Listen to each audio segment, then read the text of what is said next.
धनिया बानी बा चढ़ल जवानी मेहरी के फरमाइश बावे जरूर लगा दाना गेहूँ काटे के नहीं खेलूरी बलम मजदूरी लगा दाना गेहूँ काटे के नहीं खेलूरी बलम मजदूरी लगा दाना।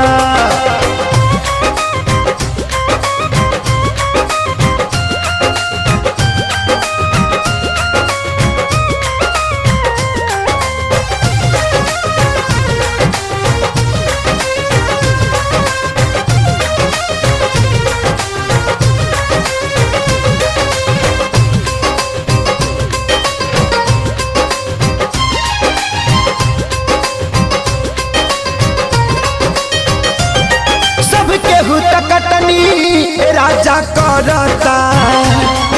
अपन गेहूँ